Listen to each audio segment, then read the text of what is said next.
Hi guys, it's me Zim and welcome to another video. We are going to be playing some Resident Evil Revelations 2. Raid mode, that is. I'm not going to play anything else, mainly because I already beat the campaign. And not to mention that I love raid mode in Resident Evil. Resident Evil's raid mode has to be the best mode in video game history.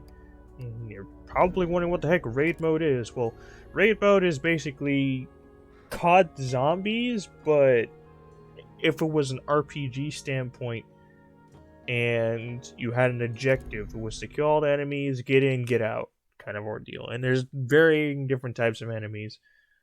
Different types of enemies and different like, somewhat gameplay mechanics. I have been trying to fix the game's frame rate issue. Like, there's been a big issue with the game's frame rate. The best option that I had was to play the game with a controller and to have motion blur off. Also have the frame rate on variable. I don't know if VSync is also helpful, so let me turn that on real quick. I'm putting everything on standard because the game ran perfectly fine on standard. Plus, with this graphics, it's technically like low, but not low enough to make the game look like garbage. Kind of low.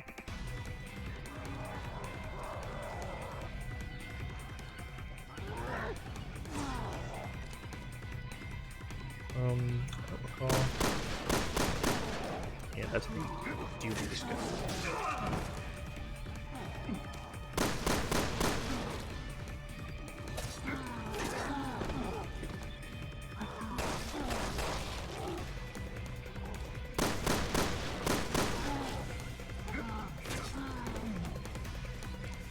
I do like playing as Hunk though. Hunk is my favorite character.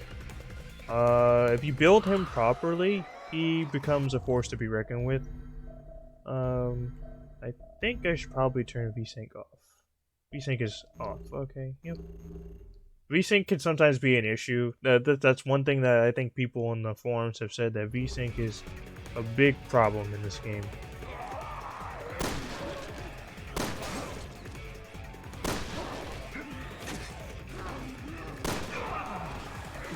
Oh, he caught me on the stairs, which it didn't do much to me. Got you. Hopefully this video runs a little bit better than my Dark Souls 2 videos that I made, because those were just having a unrelenting field day with like frame rate issues. I'm talking about literally the frame rate was so freaking bad that I was confused on why it was like that, and then I realized there's probably a couple settings I need to fix. And I decided to test this game and see if there was an issue, and there weren't any issues from my standpoint, at least to my knowledge.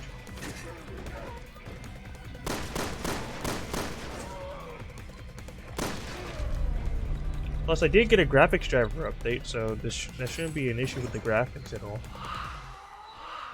Well, with my drivers at all, I'm going to say.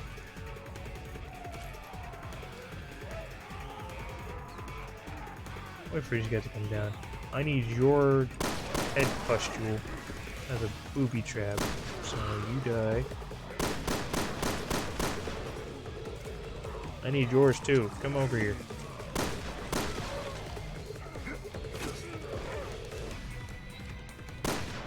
Get over here, bro. Why are you just standing there screaming and yelling and sitting there like a freaking buffoon?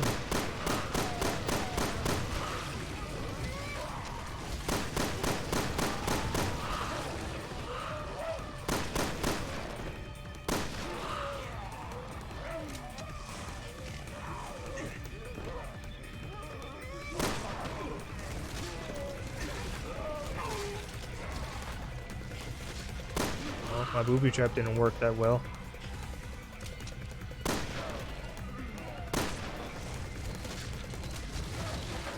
Well, at that time it did. I was trying to save those for that guy right there.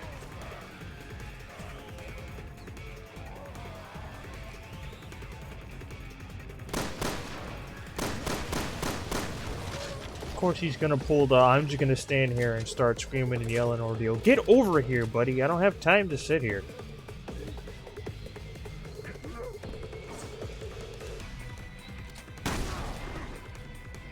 Oh, he's dead.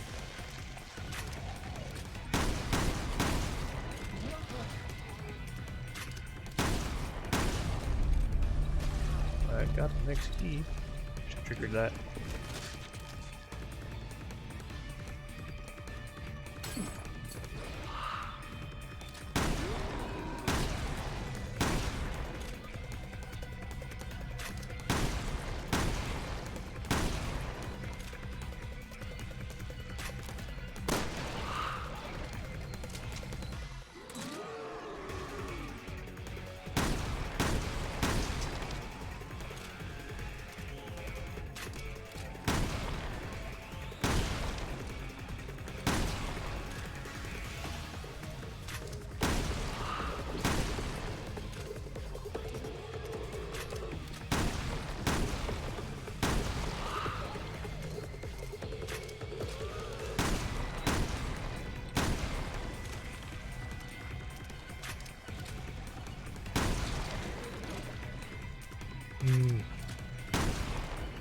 Oh, there's your weakness.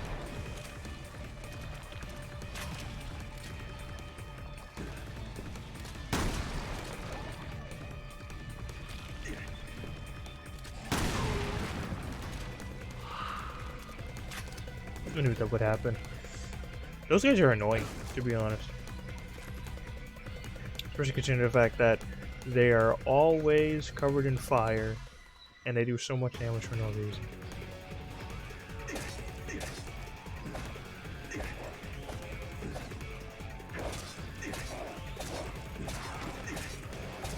I'll just fight you with my knife. Easier said than done.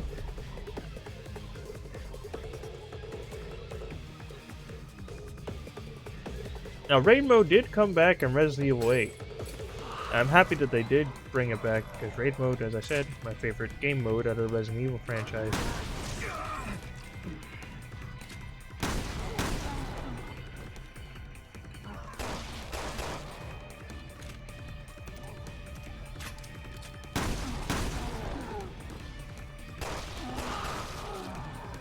Also, Hunk's freaking ground execution deck is the best one out of the entire group, because you do 3 hits of damage and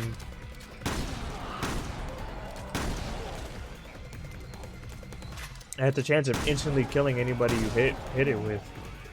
Plus, if people get in the way, people can also get hit by it.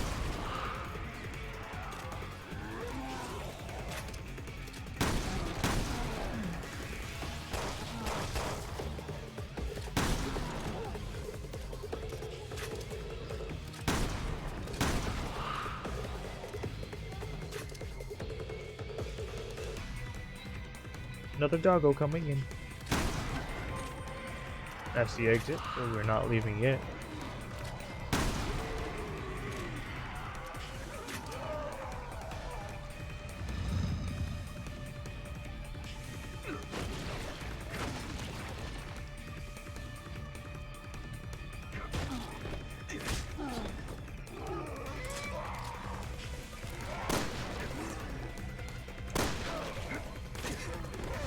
That's all of them. Alright, let's go.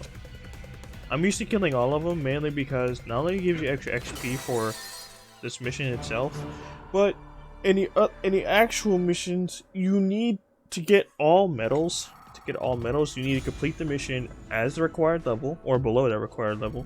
You have to kill all the enemies, you have to not use an herb, and you have to complete the mission, and you get the 5th and final medal, which is wait, genocide, no heat, no herb,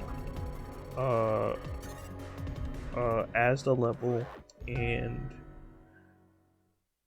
I believe it was getting to the end of the stage, then you get a completion medal. Oh, that was a weird glitch. Never saw that before. Alright, we can add another skill to our list, and it's this. Smoke screen. which will be useful down the line. Let's upgrade this skill. That skill is important.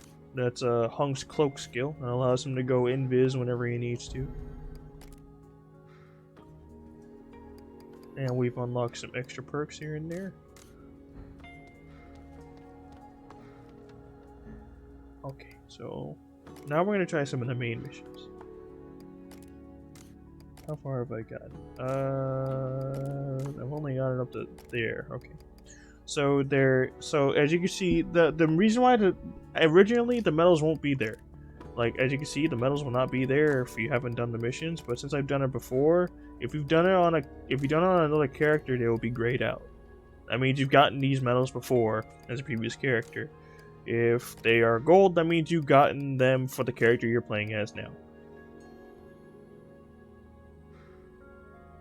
So I'm going to do number 3, mission 1, deploy, and then we're going to refill our stuff. Then we're going to go to change level. The level requirement is 14, so we're going to be on 14, and here we go.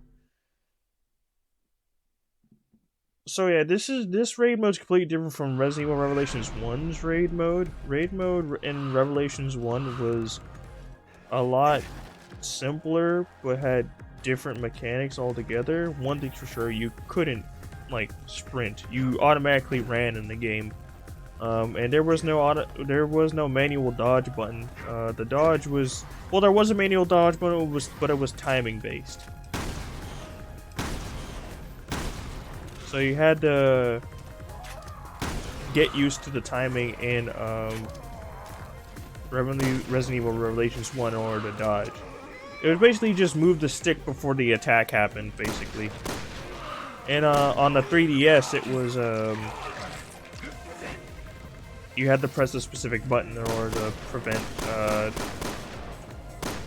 to start up the dodge.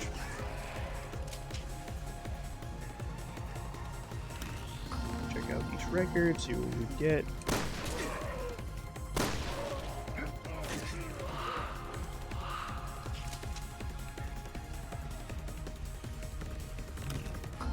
Okay, another gold record.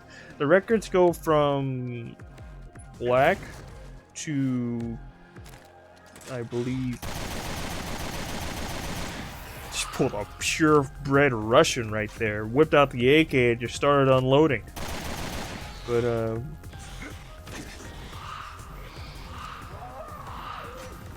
But there are multiple records in this game. The records go from, I believe, if I'm correct, it goes to black, gold.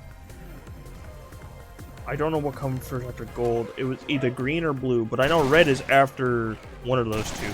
So it's black, gold, green or blue, then red, green or blue, then the next it's green or blue. So basically it's either, I think it was blue that came after. I'm not sure, but all I remember is that it goes black, gold, green, then blue, then, or blue, then green, then red, then purple, then a rainbow. And rainbow is like the rarest and hardest record to get because not only is it a god tier freaking roll, most likely, but it'll be your only record that it's probably going to give you something really good. And it can rearrange from weapons to modifications for them and stuff like that.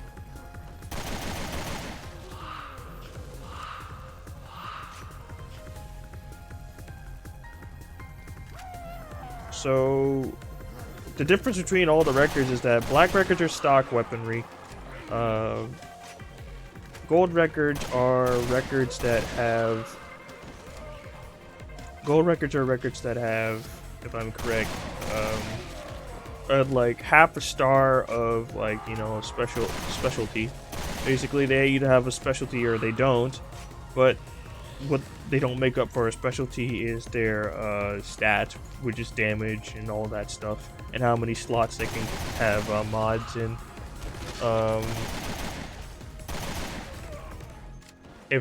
a piece of equipment that has a blue, if I believe, is a full star. That means it's guaranteed specialty. Um, then you have green, which is blue and a half, which is basically a specialty that's a lot rarer to obtain. Then there's red, which is 2 stars, which is a lot rarer specialty and higher stats. Then you have purple, which is blue and 2 stars and a half, which has high specialty rarity, meaning that the specialty you're going to get for that weapon is going to be very good. And then, along with some increased stats, and then you have Rainbow, which has the best roll out of all of them. High damage, best stats, maximum mod slots, and a decent specialty. And by decent, I mean so good that you can't pass it up regardless of what weapon it is. You have to play through most of the missions to get them, though. To get rainbows. To get rainbows, you have to play through missions that are, like, of absurd level. Like, the highest rarity that I've gotten for a piece of equipment was blue and green. And that's because I was on Xbox, and that was when I had the episodes for free from a friend. But I don't anymore.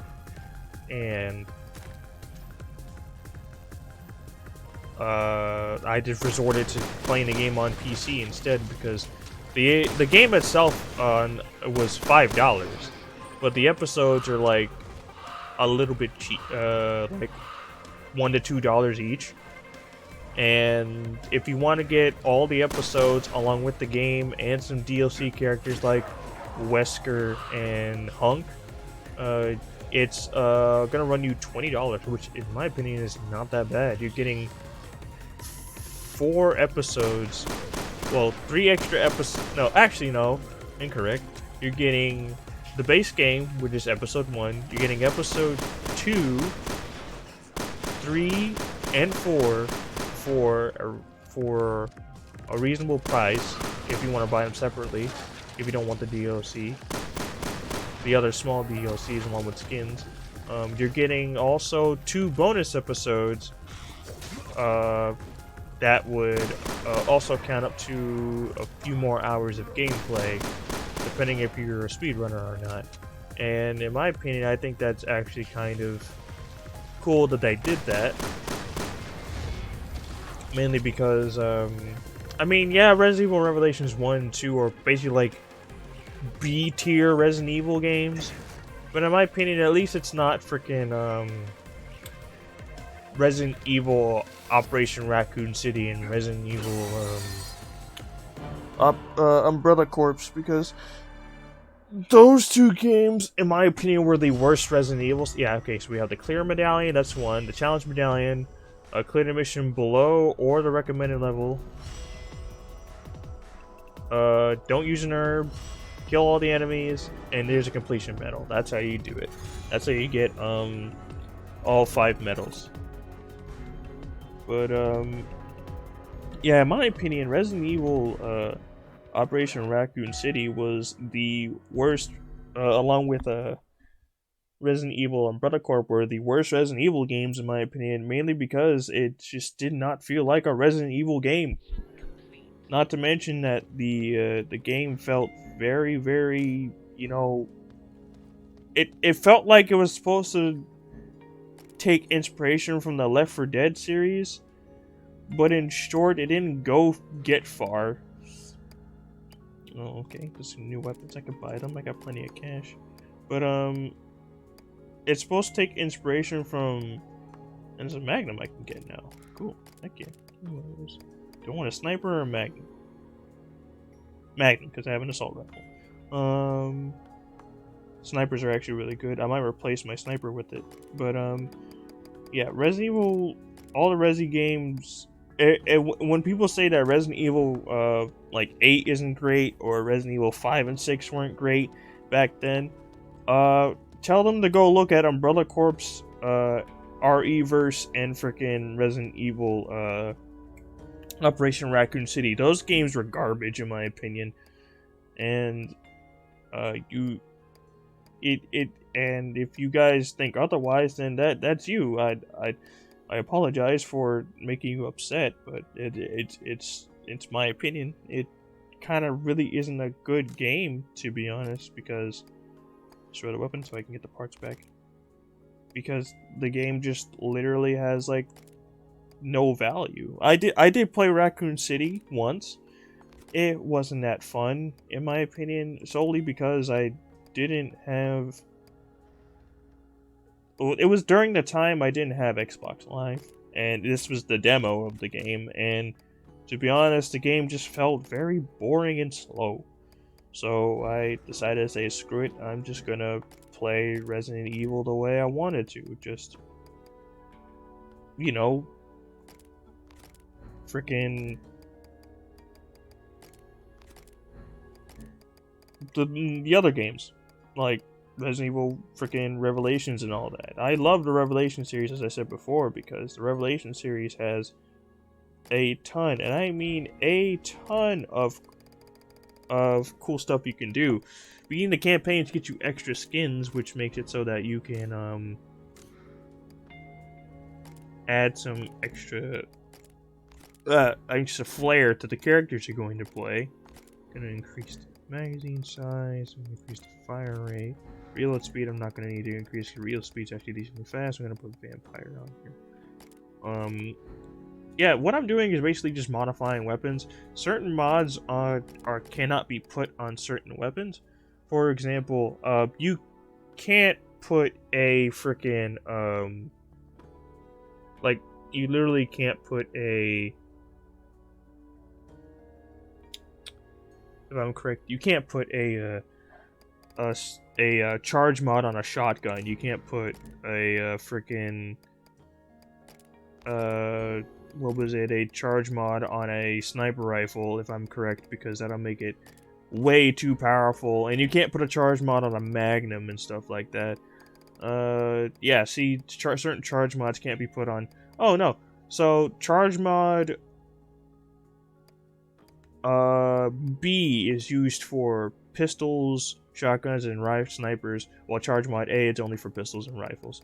So you can only use charge mods on specifically related to those weapons, as you can see.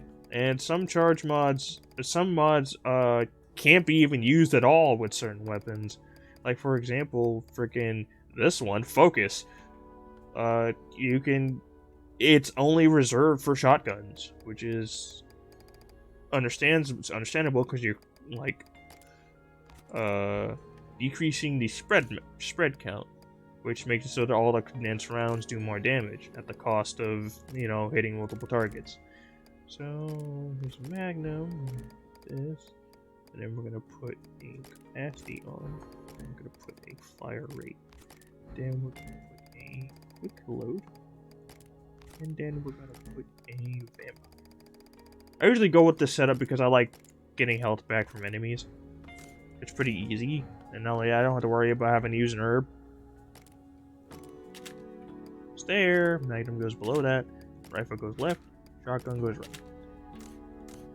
So yeah, this game also has, its volume is very low, so I had to boost the volume, and I have to lower the volume from my headset, so I don't have to freaking have an issue hearing. So yeah.